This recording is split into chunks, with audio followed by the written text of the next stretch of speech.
Jumapili njema mpendwa mtazamaji popote pale ulipo, natumai kwamba ubuheri wa afya. Asante sana kwa kuchagua kujiunga nasi jioni ya leo. Na mtazamaji, kama ilivyoada, moja kwa moja tuangazie vidokezo.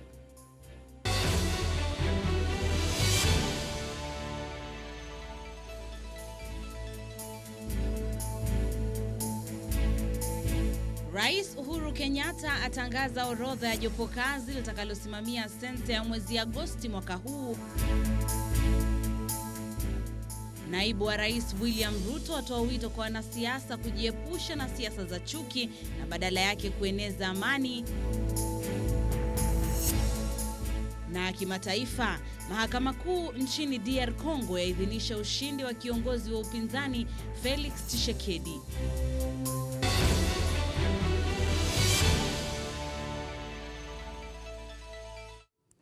Hujambo na karibu. Jina langu ni Busara Naaman na mtafsiri wa lugha ishara ni Joyce Wairimo. Rais Uhuru Kenyatta ametangaza orodha ya jopo kazi lililotukwa jukumu la kuhesabu watu katika shughuli ya sensa mwezi Agosti mwaka huu. Kupitia kwa notisi katika gazeti rasmi la serikali, Rais Uhuru Kenyatta amesema jopo hilo litaongozwa na Waziri wa Usalama wa Ndani Dr. Fred Matiang'i. Mwanahabari wetu Abdulaziz Hashim na taarifa hiyo. Kando na Matiang'i, viongozi wengine waliopo katika jopo kazi hilo ni pamoja na mawaziri Henry Rotich wa fedha, Joe Mosheru wa teknolojia na mawasiliano, James Macharia wa uchukuzi, Mwangi Kiunjuri wa kilimo, Sisili Kariuki wa afya, Amina Mohamed wa elimu na mwanasheria mkuu Paul Kihara. Jopo hilo linatarajiwa kuwasilisha sajili mpya ya idadi yote ya Wakenya pamoja na wahamiaji halali nchini kufikia mwezi Juni. Sajili hiyo itawasilishwa na Waziri Matiang'i.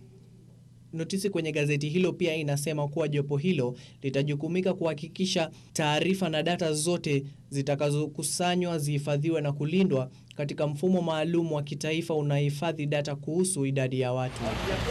Ikiwa sajili ya kwanza ya aina yake, sajili hiyo inatarajiwa kusafisha na kuondoa hitilafu iliyokuwa ikishuhudiwa katika miaka ya hivi majuzi, ambapo ilidaiwa kuwa mfumo huo ilikuwa ikihesabu watu ambao tayari walishaaga dunia.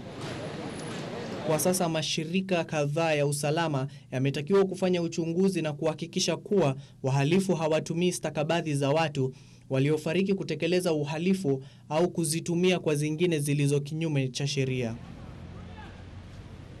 Mfumo huo saa utairuhusu serikali kujiandaa kwa uchaguzi wa kitaifa na pia utatumika kwa msingi wa kumbukumbu wa data zote ambazo serikali inahitaji kwa mtu binafsi nchini. Abdulaziz Hashim, Mwanga wa Ebru. Kinara wa chama cha ANC Musalia Mudavadi ameshikilia msimamo wake kwamba ipo haja ya kubanduliwa kwa tume huru ya uchaguzi na mipaka IEBC iliyopo kwa sasa kabla ya Wakenya kushiriki kwenye kura za maoni za kuibadili katiba. Musalia vile amemtaka Rais Uhuru Kenyatta na kinara wa ODM Raila Odinga kuyatumia maridhiano yao kuwaunganisha Wakenya bali si kujinufaisha kivyao. Mwanahabari wetu Jeff Khaemba na taarifa kamili. Mjadala kuhusu mageuzi ya katiba ungali unaendelea huku baadhi ya Wakenya na wadau mbalimbali wakisubiri ni mambo yepi na vipenge vipi vinafaa kufanyiwa marekebisho. Miongoni mwa wale wanaopendekeza kufanyiwa marekebisho ya katiba ni kinara wa chama cha ANC Musalia Mudavadi, ambaye vilevile anasubiri kwa hamu na gamu kujua matakwa yanayopigiwa upato kufanyiwa marekebisho na jinsi itakavyoathiri mwananchi wa kawaida. You see, there are going to be so many proposals in the proposed referendum, and that is why there should be dialogue so that we evaluate what are the real issues so that they become part of the referendum. Kufikia sasa wengi wa wanasiasa na wadau mbalimbali wametoa pendekezo kadha wa kadha, ikiwemo kubuni afisi ya waziri mkuu na naibu wake kando na afisi ya sasa ya rais na naibu wake. So before you judge me as being red or blue, I think it is important that we all sit as a nation, consult, separate and isolate the issues that are sensitive, that need to be corrected, and then define the ones that will go to a referendum. Hata hivyo, Musalia Mudavadi anasema kuwa ipo haja kubanduliwa kwa tume huru ya uchaguzi na mipaka nchini IEBC kabla ya Wakenya kushiriki kwa kura za maoni. Kwa mfano, watu wanazungumza tukienda kwa referendum na huyu referee bado yuko vile yuko. Huyu referee ana dosari, kila mtu anajua hivyo. Kwani kurekebisha mambo ya referee tena tungoje handshake? Si tunaweza anza kurekebisha mambo ya referee? Wale mashabiki wa mpira wanasema referee ambaye anashangilia bao kushinda wachezaji wenyewe na kushinda mashabiki. Referee ambaye anapeana penalty akiwa nje ya box. Lakini kuna mengine ambayo tunaweza zidi kurekebisha. Kama ni ufisadi, tupigane na ufisadi. Tusiambie watu ati tunapigana na ufisadi kwa sababu ya handshake. Hapana, unapigana na ufisadi kwa sababu ufisadi unakera wa Kenya. Kando na katiba, Musalia Mudavadi amemtaka Rais Uhuru Kenyatta na kinara wa ODM Raila Odinga kutumia maridhiano yao kuunganisha jamii zote nchini na sio kujinufaisha kibinafsi. And we need to have a united front as a nation to resolve this. So when we talk about inclusivity, it's not about Musalia sitting at the table as Musalia. Let's take it in the bigger context. Ili isionekane kwamba handshake labda ni makubaliano ya watu wawili. Tunataka handshake iwe ambayo inaangazia, inajumlisha Wakenya wote. Na haya ndio tumekuwa tukimiza. Kamati iliyobuniwa kufanikisha mapatano kati ya Rais Uhuru Kenyatta na Raila Odinga inaendelea kupokea maoni kwa Wakenya, maoni yanayolenga kuziba nyufa na migawanyiko ya kikabila nchini.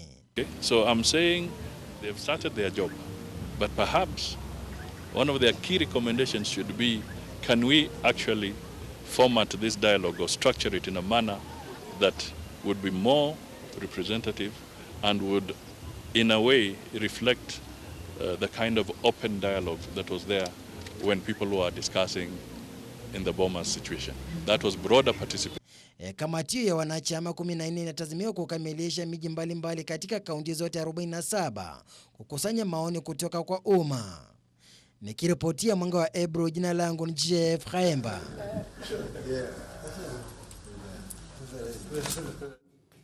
Tukisonga mbele ni kwamba naibu wa rais William Ruto kwa mara nyingine tena ametoa wito kwa viongozi wa kisiasa kujiepusha na siasa za chuki na badala yake kujitosa katika kampeni za kueneza amani na uwiano miongoni mwa Wakenya.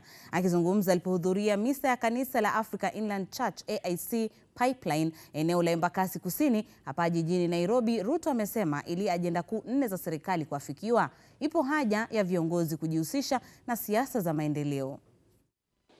Ile msingi tuliweka 2013 ya kuondoa siasa ya ugomvi na fitina na ukabila, ndio tunajenga juu yake sasa, kusema ya kwamba sote kama Wakenya tunataka uwiano na ushirikiano na umoja na undugu na urafiki, ili tuweze kwa pamoja kama watu wa taifa moja tuweze kushughulikia mahitaji ya maendeleo ya watu wa Kenya, tupunguze gharama ya maisha kwa kuzalisha chakula kingi na kuhakikisha kwamba mambo ya matibabu tunapunguza gharama na tunawashughulikia wale wanahitaji. Tuweke mipango ya kamili kuhakikisha kwamba vijana wengi ambao wanahangaika hawana kazi kupitia Big Four, mambo ya housing, mambo ya manufacturing, wapate ajira ndio waache kuhangaika, na vile vile tuhakikishe ya kwamba tunazalisha uchumi ndio tuweze kukabiliana na umaskini. Mtazamaji, tukiachana na hayo ni kwamba ingawa baraza la magavana lilimaliza kuwachagua viongozi wao, minong'ono inazidi kusheheni. Gavana wa kaunti ya Kwale Salim Mvurya anahisi kuchezewa shere, kwani anahisi angemrithi gavana wa Turkana Josephat Nanok. Naye gavana wa Kirinyaga Anne Waiguru anahisi wanawake hawajawakilishwa vilivyo. Kwa upande wake mwenyekiti mteule Wycliffe Oparanya hata hivyo amepuzilia mbali tetesi hizo, akishikilia sheria ilifuatwa. Ni mchakato ambao ushamalizika, lakini minong'ono inasikika kwa mbali kutokana na baraza la magavana kuwachagua viongozi wao ambao ni gavana wa kaunti ya Kakamega Wycliffe Oparanya, huku mdogo wake akiwa mwenzake wa kaunti ya Murang'a Mwangi wa Iria. Ingawa magavana wengine wamesalia watulivu kana kwamba yote shwari, gavana wa Kwale Salim Mvurya anahisi kuchezewa shere, kwani mkataba uliokuwepo wa baada ya uchaguzi wa mwaka jana ambapo alistahili kumrithi Josephat Nanok kama mwenyekiti umekiukwa, lakini mwenyekiti mteule gavana wa Kakamega Wycliffe Oparanya anapuzilia mbali hilo. So if my friend was interested, I never saw his form, I never saw his name, because there is no election where you can be promised a seat. And in any case, if he was promised, it was to be after 6 months. It is a year now. Why couldn't you complain when the 6 months were over? We are talking about due process. Yeah. And I think the engagement was through a due process. So I don't know whether you are telling us that we should have used an undue process or what, because the process is so clear and actually is defined in the Act. It's in the County Government Act. And the rules are clear. Oparanya sasa ni mwenyekiti wa 4 wa baraza hilo baada ya Isaac Ruto, Peter Munya na Josephat Nanok. Swali la usawa wa kijinsia aidha likiibuka, huku naibu mwenyekiti anayeondoka gavana wa Kirinyaga Anne Waiguru akikosoa sura mpya, kwani licha ya baraza hilo kuwa na magavana wa kike 3, ni Joyce Laboso pekee wa Bomet aliyebahatika kuchaguliwa kuongoza kamati ya elimu. Oparanya hata hivyo anashikilia sheria ilifuatwa. When the 3 governors were elected, the 3 women were elected, they were elected as governors. They were not elected as women. Yeah, they were elected as governors. Those who want to be elected as women, go for the women rep seat. That is a seat for women. But now when it comes to these other seats, you compete equally with the other men. So that is the position, my friend. Maswala kama vile makundi ya kikanda ya kiuchumi na siasa za kimaeneo huenda ndio yanayotoa msukumo wa wadhifa huo kung'ang'aniwa. Alan Ochanda, Mwanga wa Ebru, Nairobi. Shukran sana Ochanda kwa taarifa hiyo. Na sasa mtazamaji, tuzamie masuala ya elimu. Wizara ya Elimu ama Waziri wa Elimu Amina Mohamed na mkuu wa tume ya kuajiri walimu TSC Nancy Macharia wamezozana kuhusiana na masuala mbalimbali katika sekta ya elimu, ikiwa ni pamoja na adhabu kwa walimu ambao hutumia vibaya rasilimali za serikali wanapokuwa kazini na uamuzi wa alama za kufuzu kwa wanafunzi wanaojiunga na vyuo vya mafunzo ya ualimu. Bonariri Samaha na maelezo zaidi. Mzozo wa hivi karibuni ulioweka wazi kuwa kuna tofauti ni uamuzi wa Waziri wa Elimu Amina Mohamed kushusha alama za kuingia katika vyuo vya mafunzo ya walimu, uamuzi ambao umepingwa vikali na tume ya huduma ya walimu nchini licha ya mikutano kadha ili kutatua swala hilo. Mkuu wa TSC Nancy Macharia sasa ametoa wito kwa Mahakama Kuu kuingilia kati baada ya kutofika katika mkutano ulioitwa na Waziri Mohamed ili kutatua swala hilo kama ilivyoagizwa na Mahakama ya Leba mnamo tarehe 20 Desemba. This country is constructed on a foundation of dialogue, and that is what actually must take, front stage. We all have to learn to have discussions in peace and quiet, to have disagreements, but to compromise. Because nobody can walk away from a negotiation table with everything that they wanted, right? Then it's not a negotiation. Yeah, it's basically a dictatorship. Alipokuwa akishusha alama za kufuzu ili kuingia katika vyuo vya mafunzo ya walimu, Waziri Mohamed alisema ilikuwa ni kuwahudumia wanafunzi katika maeneo 17 yaliyotengwa nchini, ambako alisema hawakuwa na wagombea wa kutosha kujiunga na vyuo vya mafunzo ya walimu TTCs, uamuzi ambao uliungwa mkono na wakuu wa muungano wa walimu nchini huko Pokot Magharibi. We want to tell them that this one is anchored in the Constitution of Kenya 2010, whereby those counties who are marginalized were to be given affirmative action to go in tandem with some other counties which have gone very far long time ago, so that we can be equal. The areas like Northeastern, the areas like Samburu, name them, all the nomadic people. This grade is still very viable to us. And we want to attest by saying even the teachers that they are in a classroom at the moment. Walimu ambaye wako katika madrasa yetu ni wengine ni majority of D+ na wanafanya kazi maridadi. Kwa hivyo hii maneno ya kusema ati D+ hawezi kuwa employed na Teacher Service Commission is null and void. Wanaopatikana katikati ya mzozo huu ni wanafunzi 3450 wa vyuo vya mafunzo ya walimu ambao licha ya kuripoti shuleni mnamo Oktoba sasa wako nyumbani wakisubiri mzozo huu kutamatika. Bonariri Samaha, Mwanga wa Ebru. Na tukiachana na hayo yanayoambatana na masuala ya elimu, tujitose katika taarifa zinazoambatana na kilimo na biashara.